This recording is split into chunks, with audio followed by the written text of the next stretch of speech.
Welcome to tonight's In Focus discussion on the uptick in Utah drownings. So far this year, there's already been 8 drownings throughout the state, 5 happening in just the last 12 days. Multiple advocates and organizations now pushing for public awareness and education to hopefully keep that number from going up. Kicking off our conversation tonight is the person you heard from in our last segment, Stephanie Cowles. She is the sister of Priscilla Bienkowski, who passed away in a drowning accident on Utah Lake last May. Stephanie, thanks for being here tonight and being a part of this discussion.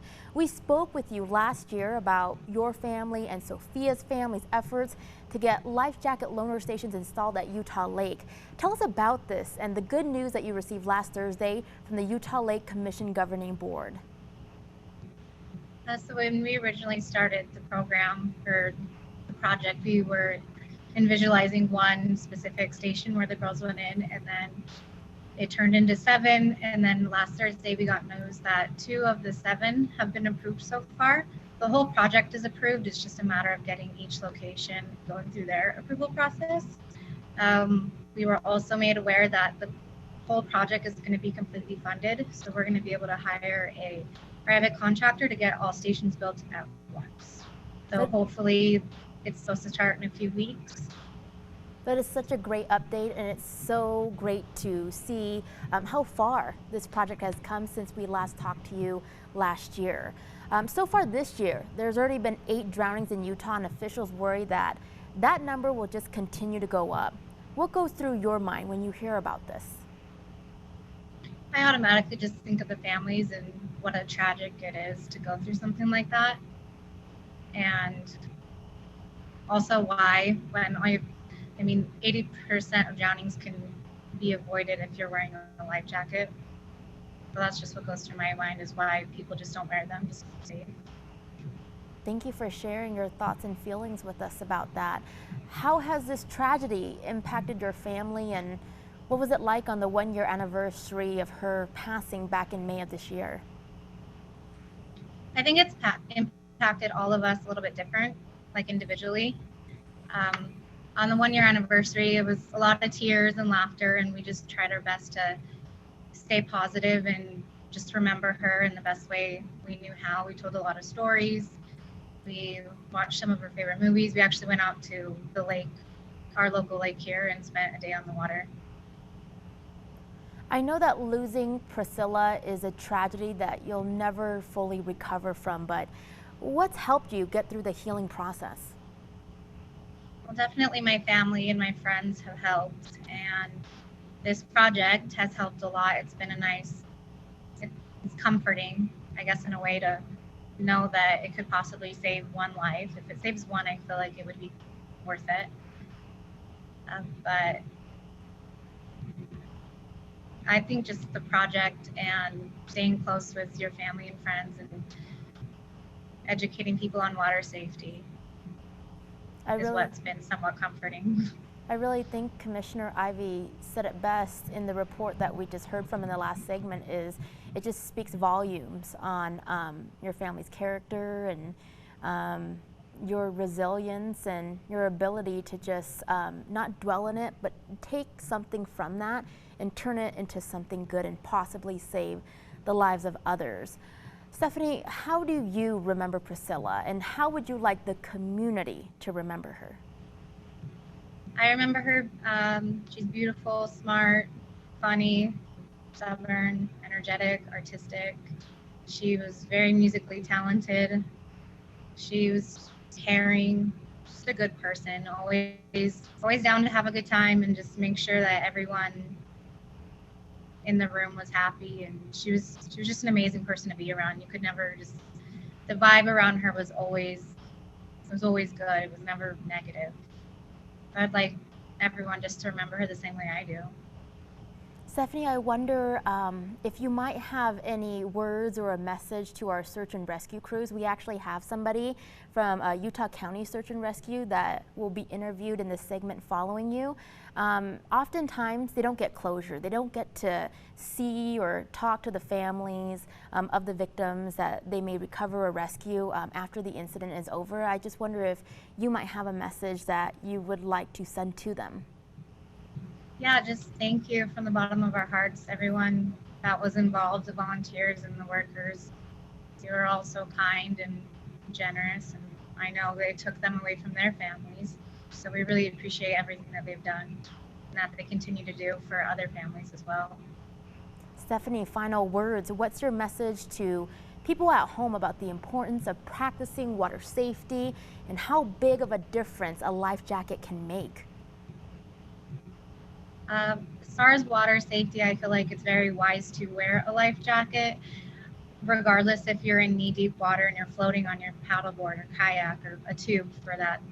I think just wearing the life jacket can drastically improve your chances of not drowning if you so happen to get caught in that. And I think just sticking together and never going out alone and let people know where you're going. But ultimately, I would just say wear a life jacket. Well said. I think the lesson that we're all taking away from this conversation is don't underestimate what is out there when you go to a natural body of water and you can't always see what lies underneath. So better safe than sorry, and always take a life jacket with you. And now if you go to Utah Lake, you might see one at one of the 7 Uptick loaner stations. All right, you've been hearing from Stephanie Cowles, the sister of Priscilla Bienkowski. And Stephanie, thank you as always for speaking to us and helping us raise awareness about this important subject. Thank you. We'll be right back.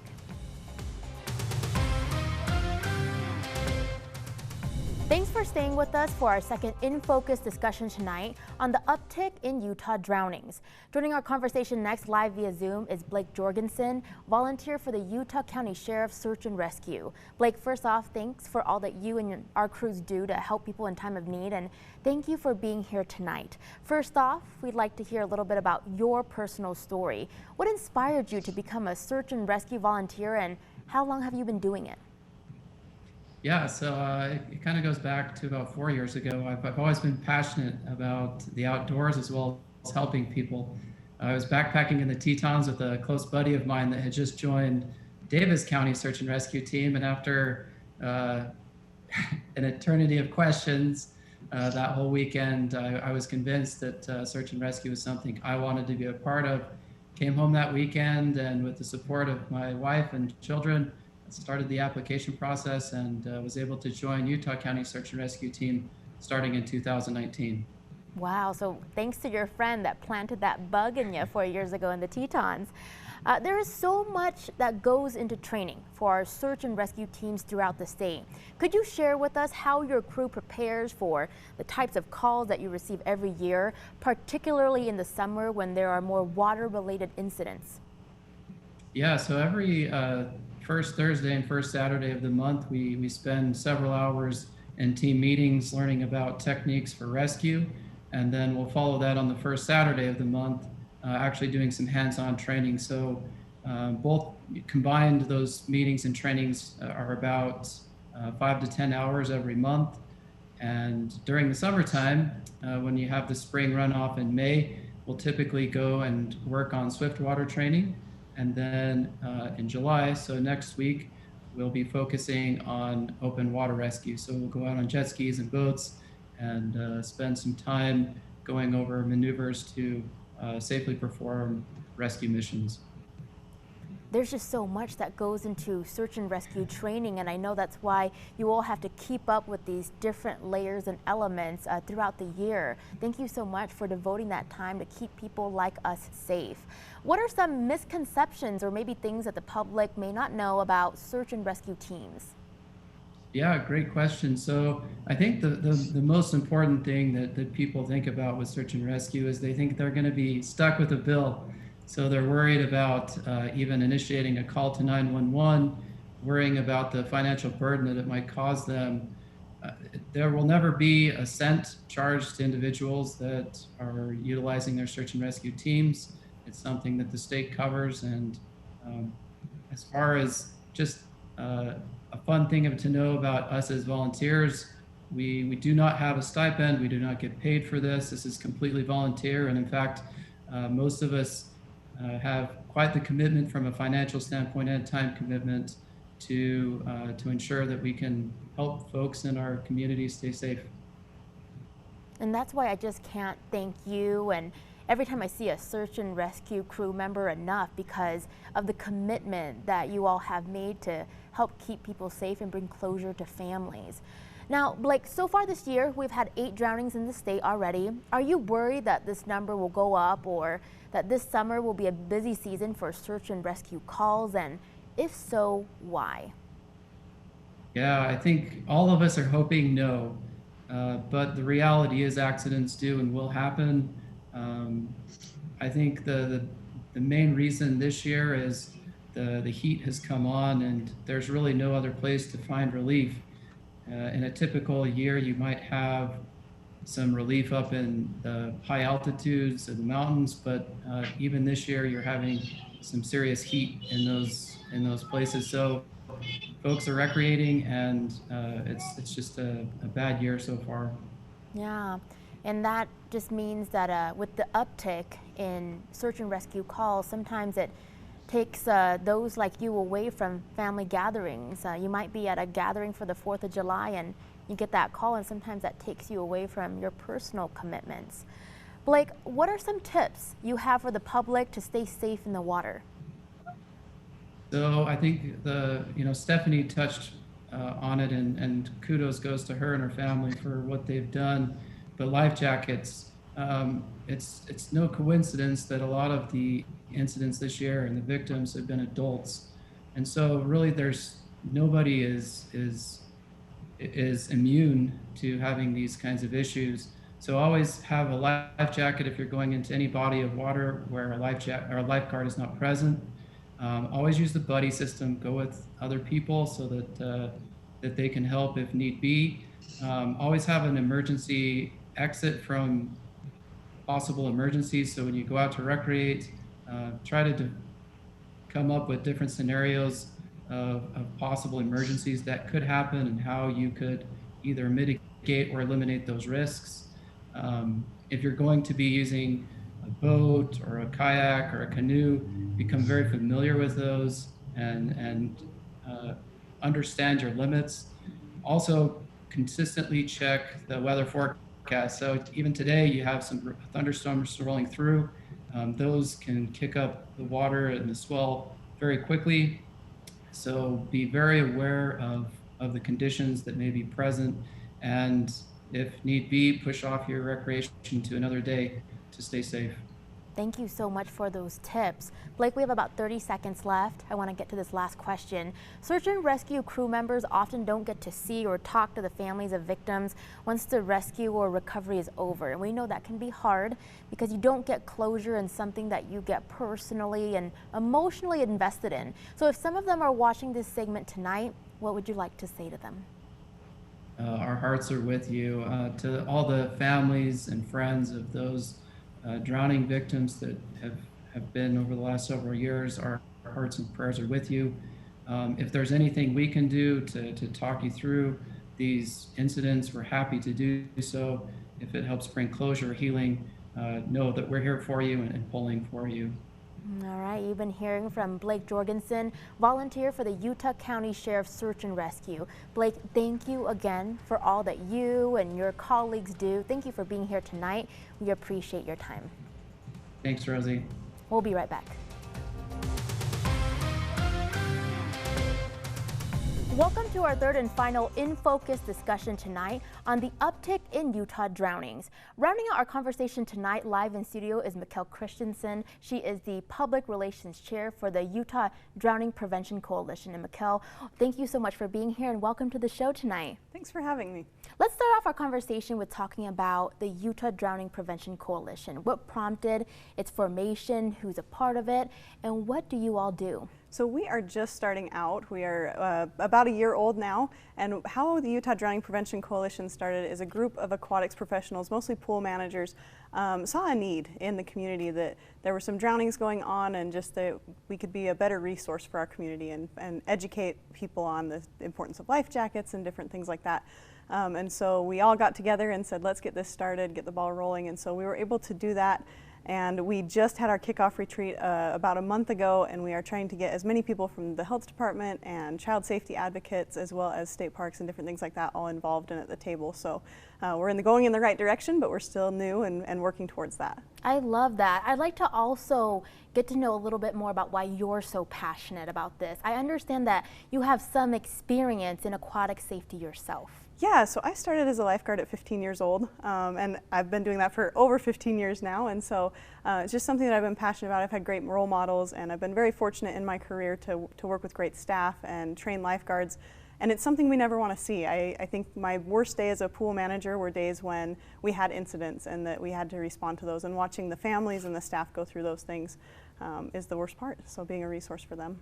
Can I just say that I admire what lifeguards do so much? I'm going to share a small little story with you. I was trying out to be a lifeguard at Raging Waters, and I didn't pass because I could not pick up the mannequin in the water and bring it to the surface. And so I wasn't able to be a lifeguard when I was younger. So I admire what all of you do because it actually takes a lot. It does, and it's so much to put on kids. I mean, we start at 15 years old, and so to put that kind of responsibility on teenagers and expect them to perform is really impressive, and they do rise to the occasion. We have great lifeguards throughout the state.